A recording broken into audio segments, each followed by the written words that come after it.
Hello, welcome back to another channel update video.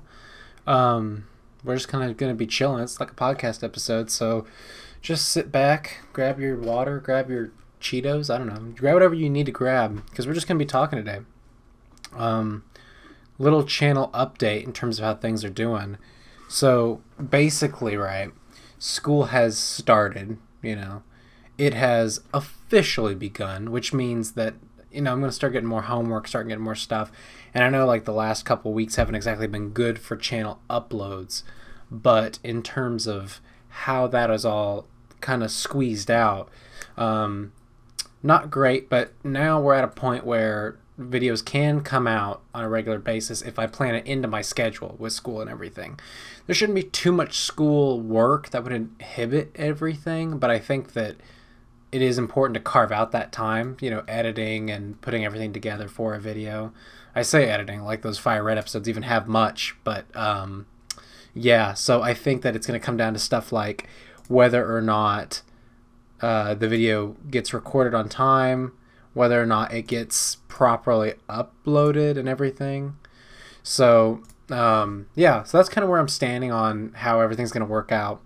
And I'm excited because I still have projects I want to get off the ground. We started the channel in June, right?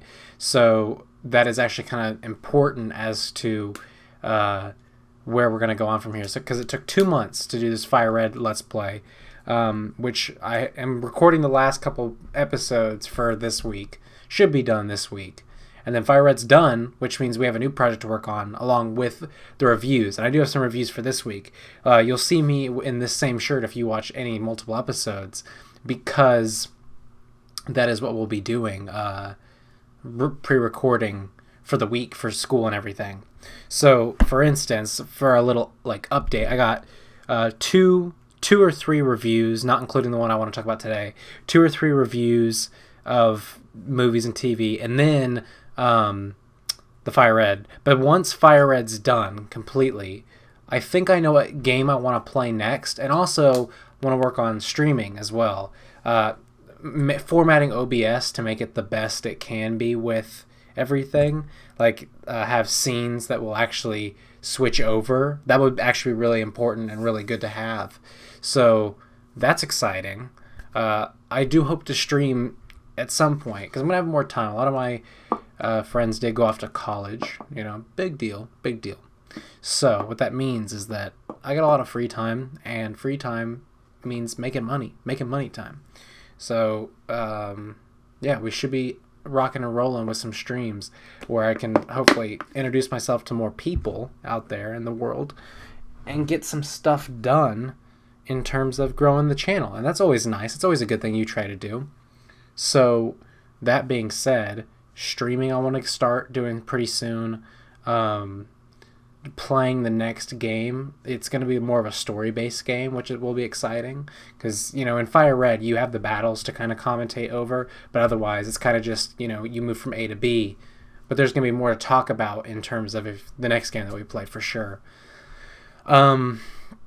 Yeah, I think in terms of any other uploads, I think the reviews are doing well. I do kind of miss doing the challenge videos that we did for a little bit there.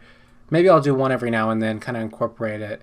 But I do know that the review videos do have good reception, and I like videos that people like to watch, and I like making them. I like talking about different things. It's not as if I don't, which kind of leads me into what I want to talk about next, which is, let me grab it, which is, by the way, what's directly behind me right now is hopefully Rogue Legacy 2, because it just came out. Rogue Legacy is potentially my favorite game. It's in top 3 for sure, but yeah, I've put like 200 hours into it, and this is the sequel that just came out the other day. It's very bare bones, and you'll see me die quite a bit behind me, but yeah, so I just put it up as a little bit of a background. So today, I didn't want to really make it a whole video for it, but I wanted to talk about it a little bit, is this Paradise Lost book that I got. It is by John Milton.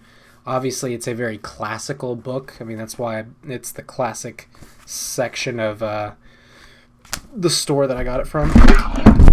Oh boy, I just dropped everything. Shh. Jackson, you idiot. Why are you such an idiot, my boy? Anyway, Paradise Lost. Pretend it didn't happen, Jackson. Just pretend it didn't happen. Paradise Lost.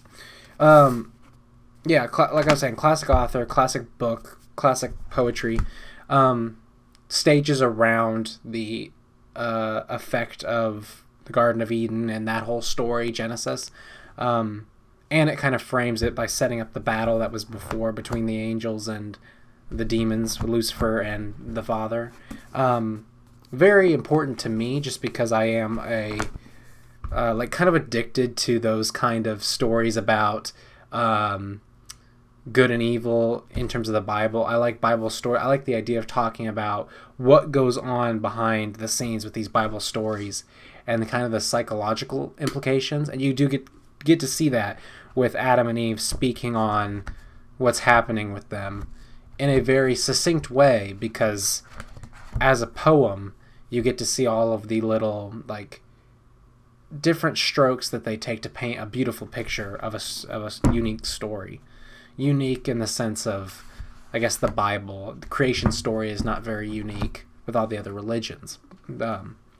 Yeah, but it's definitely fun. It's a fun, I don't know if it's a fun read.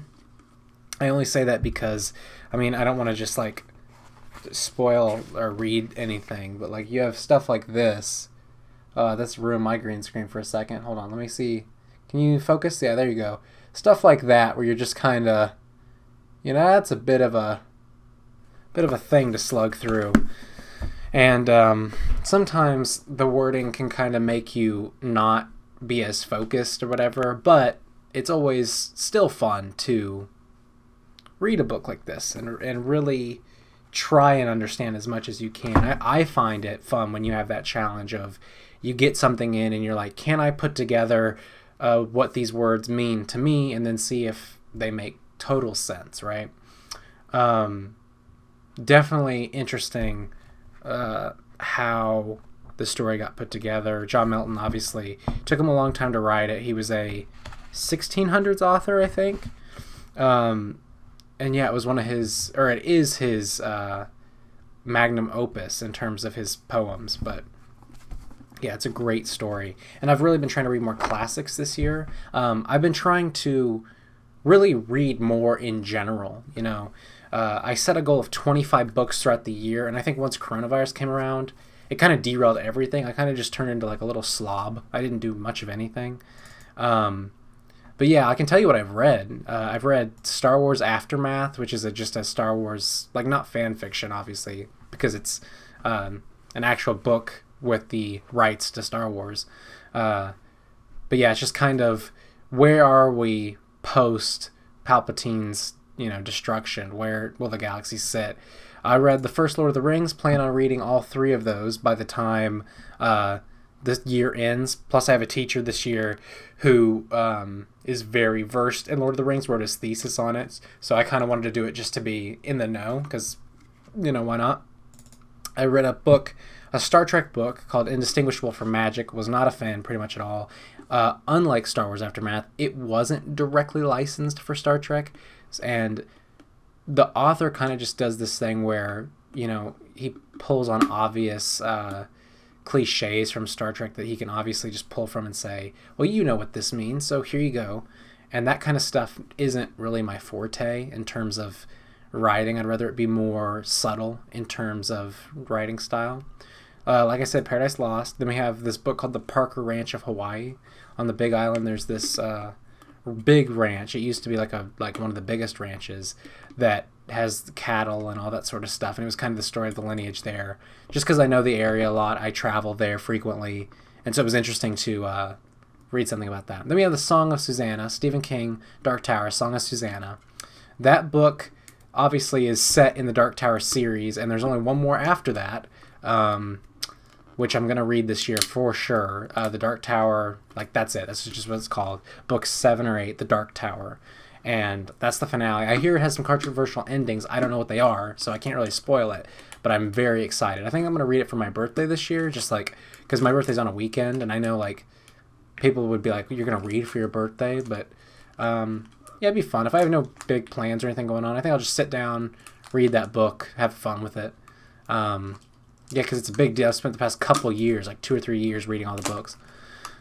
Then we have Terry Pratchett's The Color of Magic. It was one of his first books in, or no, it is the first book in his like crazy series about like a flat world. I think that's what it's called, a flat disk world or something. Here I have it in front of me. Let me look. Let's see. Author of Discworld. Discworld is the series that it's under, where this Discworld is set on the back of elephants, like the Hindu religion, I think. It's a crazy book that's just made for comedy, with lots of like weird jokes and European humor. Also, he co-wrote the Good Omens story, which Amazon adapted into a series with David Tennant. So I'm going to read that this year as well, hopefully. The next one is The Ride of a Lifetime, which was a Bob Iger's story, CEO of Disney. Well, used to be CEO of Disney. Very interesting read.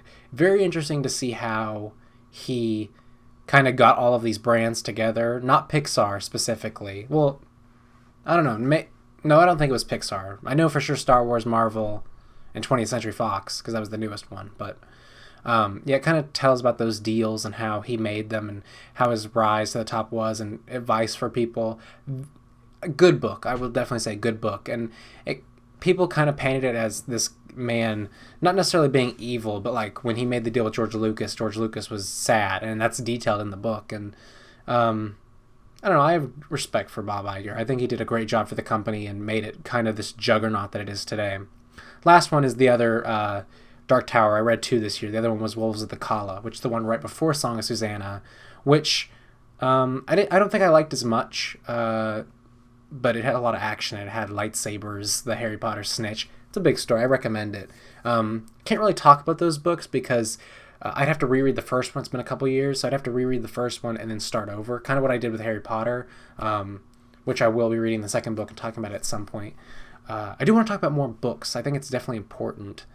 But yeah, I just, movies and TV shows so much easier to watch that when it comes down to it, yeah, it's harder to do that sort of thing. But anyway, so there is kind of the explanation for the books I've been reading this year. Now I can tell you some of the ones that I'm going to read. Just give me 1 second. Hold, please. Yeah, when I said I'm trying to read a lot of books this year, I wasn't kidding. So let me just put this stack down in my lap so I can actually keep talking before I wreck everything like I did a minute ago.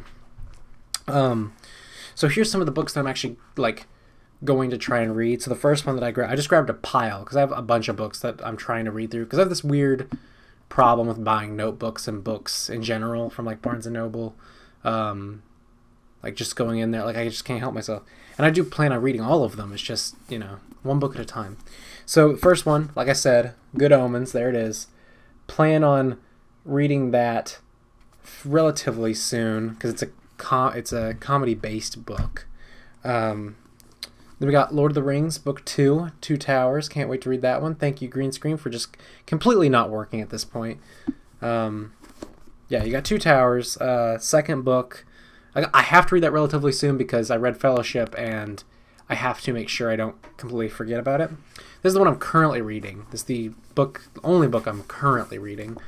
Moby Dick, because it is a book that got divided into several little books that is easy to read through when you divide it that much. And I like that kind of thing. Plus, it's an intriguing story, and it's a classic again. Then we have the next one that I will be reading directly afterwards is The Book Thief by Markus Zusak. I don't remember much about it. I kind of remember the storyline about a girl who steals books during the Nazi Germany reign. I don't necessarily remember everything else. I know it got made into a movie. I've had this book for years and I've just never read it. Now these are books that I bought really recently. This one's called The Joker Psychology. Whoa, I forgot. It's green screened out, so it just kind of looks like Rogue Legacy over it. But the thing about this Joker Psychology is it's made by a guy who wrote a Batman Psychology, so it kind of takes on these characters and how they are written in a way that makes sense with the way our psychology is based. So I really appreciate that book. Now, to go along with Robert Iger's book, The Ride of a Lifetime, and how he made deals with Pixar, I guess, yes, he did have to make the acquisition of Pixar after all, because he made deals with one man who did own Pixar. His name, obviously, Steve Jobs. Here's the book. It's a very famous book, this one, because it got made into a movie. It's a really good movie. And, yeah, it's a pretty thick book, but, you know, it's really good. I read little segments of it as I was buying it, and I was skimming through it, and I can already tell it's going to be a really good book. Yeah, I think it just has a lot of things going for it. And last one that I have right here, because I've really been getting into the history and kind of impact of Marilyn Monroe in our lifetimes. So I bought this book. It's not her book, that's what I was looking for, but I found this one instead, just titled Marilyn Monroe. And it is kind of her story a little bit, plus other interesting things about it. Yeah, I just kind of am trying to get more into her story, because I think it's very interesting how she framed ideals of people today, and Hollywood, 50s Hollywood, one of the greatest eras of Hollywood, to some people, I know. But anyway, that is kind of where we're at with all of this stuff. We got a lot of books to read, we got a lot of YouTube videos to make, we got a lot of things. But let me just say that all of these books, everything I watch, everything, I'm going to put towards YouTube, obviously. I like making stuff on this channel. So at the end of the day, that's what we're doing, and that's what we're going to keep doing. So yeah, just keep sticking around, keep living your best life. Check back around, because I promise you I'm going to put some more videos out there. I'm going to try and make them fun, interesting. And yeah, so that's the end of this video. I hope you guys enjoyed just kind of hearing me out and what's going on. I'll see you guys tomorrow for sure. I already recorded the video. It's not just a lie. Sometimes I say I'll see you tomorrow and I don't actually see you tomorrow. But I'll keep saying it, because I hope that if you check back the next day, either eventually there'll be enough videos for you to just check one out you haven't seen, or you'll actually see another video. So hey, I'll see you guys tomorrow, and it's been a pleasure. So thanks guys. Bye.